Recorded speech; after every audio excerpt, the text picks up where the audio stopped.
Morning আমার প্রিয় দর্শক, আমি অনুভা এডি ফ্যামিলিতে সবাইকে স্বাগত। আমার এই ভিডিওটা যে যেখান থেকে দেখছো, আশা করছি ঈশ্বরের কৃপায় সবাই খুব ভালো আছো আর সুস্থ আছো, আর আমরাও ভালো আছি। আবারও একটা নতুন ব্লগ নিয়ে আমি তোমাদের সামনে এলাম। আশা করছি আজ ব্লগটা তোমাদের একটু হলেও ভালো লাগবে। তো আজ দেখো, অন্যান্য ভিডিওর থেকে কিন্তু আজ ভিডিওটা একটু আলাদা হয়েছে। আশা করব পুরো ভিডিওটা তোমরা দেখবে। আজ আমি আমার 3টে বেডরুম, আমার বারান্দা সব আমি কিভাবে ডিপ ক্লিনিং করলাম সেটাকেই তোমাদের সঙ্গে শেয়ার করেছি। তো ফার্স্ট আমি সকালে উঠে কিন্তু অন্যান্য বাসি কাজগুলো করে নিয়েছিলাম। নেওয়ার পর একটু ব্রেকফাস্ট করে নিয়েছিলাম। আজ ব্রেকফাস্টে শুকনো মুড়ি আর খাজা খেয়েছি। ওটা কিন্তু কাকাতুয়া খাজা, মানে আমার কাকা শ্বশুর পুরীতে গেছিলেন, উনি কাকাতুয়া খাজা এনেছিলেন, সেটাই দিয়েছিলেন। তো আমি মুড়ির সঙ্গে খেয়ে নিয়েছি। কেউ কি আমার মতো আছে যে খাজা দিয়ে মুড়ি খায়? তো যাই হোক, ব্রেকফাস্ট করে কিন্তু এদিকে আমি কাজে লেগে গেছি। বিয়ের আগে থেকে না আমি প্রচণ্ড লেজি টাইপের, মানে করছি হবে এরকম একটা ব্যাপার, করতে ইচ্ছে করে না সেইভাবে তেমন কাজকর্ম। আর দেখো, আমি লেজি হয়েও কিন্তু আমি সংসারের সমস্ত কাজ একা হাতে সামলাই। আর আমার হাজব্যান্ড টুকটাক ছোটোখাটো কাজে কিন্তু আমাকে হেল্প করে, কিন্তু পুরো সংসারের দায়িত্বটা আমার উপর। তো যাই হোক, আমি কিন্তু একা হাতে যেভাবে পরিষ্কার পরিচ্ছন্ন করি ঘর বাড়িগুলো, সেগুলোই আজ তোমাদের সঙ্গে শেয়ার করেছি। তো দেখো, আমার বেডরুম, আমার বারান্দা, আমার ব্যালকনি সব কিন্তু আমি আজকে একা হাতে সব পরিষ্কার করে নিয়েছি। যেহেতু আমাদের রান্না পুজো আছে, আর যাদের যাদের রান্না পুজো আছে নিশ্চয়ই তারা জানবে যে কতটা পরিষ্কার পরিচ্ছন্ন করতে হয় ঘর বাড়ি। তো তাই জন্য কিন্তু ভালোভাবেই আমি পরিষ্কার করে মানে ঝেড়ে ঝুড়ে নিলাম আজকে। পরের রবিবারে কিন্তু পান্না, মানে পান্তা খেতে হয় পরের রবিবার। আর বিশ্বকর্মা পুজোও রবিবার। তো বিশ্বকর্মার পুজোর আগে তো আমাদের রান্না করতে হয়, মানে শনিবার রান্না, যার জন্য কিন্তু আমাদের পরিষ্কার পরিচ্ছন্ন করতে হয়। এগুলো অনেকেই জানবে, আবার অনেকেই কিন্তু জানবে না। তো যাই হোক, দেখো এদিকে কিন্তু আমি ঘর বাড়িটা পরিষ্কার করে ঝেড়ে ঝাড় দিয়ে পরিষ্কার করে এসে ছাদে এসেছিলাম, সুর একটাকে পরিষ্কার করে নিলাম। আর কয়েকটা জুতো ছিল, মেয়ের স্কুলের জুতো, মানে কেডস, আর আমাদের কয়েকটা তোলা জুতো ছিল, সেগুলো দেখলাম বেশ নোংরাই হয়েছে। তো সেগুলো একটু কাঁটা ব্রাশ আর সার্ফ দিয়ে পরিষ্কার করে নিলাম। আর তারপর দেখো যে আমি আলমারির কাভার, তারপর পর্দা, জানালার পর্দা, দরজার পর্দা যেগুলো ছিল সেগুলো কিন্তু সকালেই ভিজিয়ে দিয়েছিলাম। তো সেগুলোই কিন্তু পরিষ্কার করে এখন কেচে নেব।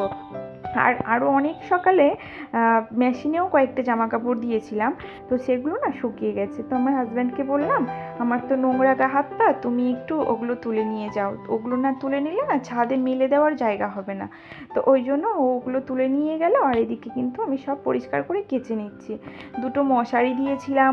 আর যেহেতু জানো সবাই যে আমি মশারিতে থাকি, এটা আমার বিয়ের আগের অভ্যাস যে মশারির মধ্যে কিন্তু আমি থাকি। মশারি ছাড়া আমি শুতে পারি না, সে যত গরম হোক আর ঠান্ডা, মশারি টাঙিয়ে তবে আমি শুই। তো যাই হোক, দেখো এদিকে কিন্তু আমার পর্দাগুলো কাঁচা হয়ে গেছিলো, আর আমি পরিষ্কার করে মেলে দিচ্ছি। আর রোদ্রের জন্য দেখো না, মানে মুখ চোখ পুরো কালি হয়ে গেছে, আমি তাকাতেই পারছিলাম না, এতটাই রোদ। আর মশারিগুলো কাচার পর না একটু ভারী হয়ে গেছিলো। তো আমার হাজব্যান্ডকে বললাম, তুমি একটু মশারিটা মেলে দাও। ততক্ষণে আমি যে চামড়ার কয়েকটা জুতো ছিল সেগুলো একটু মুছে নিলাম, ওগুলো আর ধোয়া যায় না না, ওই জন্য একটু মুছে সুরাকে গুছিয়ে রাখলাম। আর তারপর দেখো, স্নান টান সেরে এদিকে আমি সিঁদুর পরে নিচ্ছি। আর কাল একটা বোন আমার ভিডিওতে কমেন্ট করেছিলে যে আমার মানে চুল ছেড়ে সিঁদুর পরতে নেই, এতে স্বামীর অমঙ্গল হয়। তো তাই জন্য সেই কথাটা আমার মনে আছে আজ। আমি আজ কিন্তু গামছা দিয়ে মাথাটা আটকে নিয়েই কিন্তু সিঁদুরটা পরেছিলাম। আর তোমাকে অনেক থ্যাঙ্কস বোন জানানোর জন্য, কেন এইসব অনেক কথাই তো আমি জানি না, যেগুলো তোমরা জানো আমার ভুল হয়, সেগুলো অবশ্যই কিন্তু তোমরা আমাকে জানাবে। তো যাই হোক, দেখো এদিকে তারপর আমি রান্না করতে এসেছি। আর আজ রান্না করছি কাঁচা কলা আলু দিয়ে মাছের ঝোল। আর মাছটাকে ভাজতে ভাজতে পুরো পুড়িয়েই ফেলেছিলাম। তো দেখো, আমি এদিকে কিন্তু রান্নার জোগাড়টা করে রেখে গেছিলাম। কাঁচা কলা আলু কেটে আমি নুন হলুদটা মাখিয়ে রেখে গেছিলাম। আর নুন হলুদ মাখালে কি হয় বলো তো, কাঁচা কলা আলুটা নুন হলুদ মাখালে না অনেকটা নরম হয়ে যায়। আর অনেকটা সময় আগে আমি কেটে নুন হলুদ মাখিয়েছিলাম, তো ওই জন্য অনেকটাই নরম হয়ে গেছিলো, যার জন্য কিন্তু আমার সেদ্ধ হতে খুব একটা বেশি টাইম নেবে না। তো এদিকে তরকারিটা বসিয়ে দিয়ে আমি বাসন কয়েকটা রান্নার পড়েছিল, তো সেইগুলোই কিন্তু মেজে ফেলছি।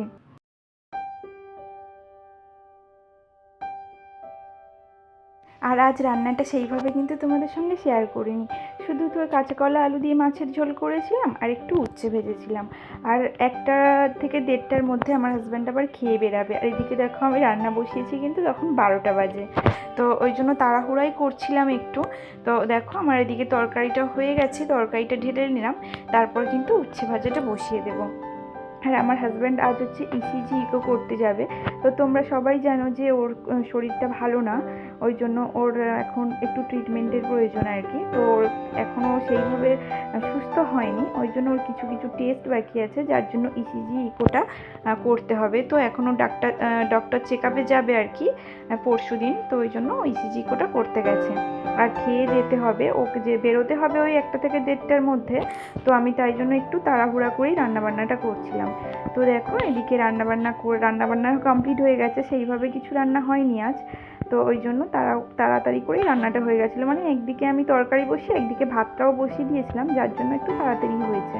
আর এদিকে দেখো আমি রান্নাঘরটা পরিষ্কার করে রান্নার কাপড় 1-2 কেচেছিলাম, তো সেগুলো শুকিয়ে গেছে, আমি এগুলো আলাদা কৌটোয় ভাঁজ করে রেখে দিচ্ছি। আর পর্দাগুলোও শুকিয়ে গেছিলো, তো আমার হাজব্যান্ড এনে কিন্তু লাগিয়ে দিচ্ছে। আর তারপর দেখো 3জন একসঙ্গে বসে আমরা লাঞ্চ করে নিচ্ছি। আর এই একটা দিনই আমরা মানে সুযোগ পাই একসঙ্গে বসে লাঞ্চ করার। তো লাঞ্চ করার পর অনেকটা সময় রেস্ট নিয়েছিলাম, তারপর গিয়েছিলাম কিন্তু একটু সোনার উপর দোকানে। তো মানে বিকালবেলা এটা সোনার উপর দোকানে গিয়েছিলাম একটা জিনিস কিনতে। তো কী কিনেছি অবশ্যই কিন্তু তোমাদের সঙ্গে শেয়ার করব। আর তারপর দেখো একটু স্টেশনে গেছিলাম ফুচকা খাওয়ার জন্য, তো আমি ফুচকা খেলাম আর মেয়ের জন্য নিয়ে আসলাম। আর আজ ভিডিওটা এই পর্যন্ত শেষ করছি, সবাই ভালো থেকো, টাটা।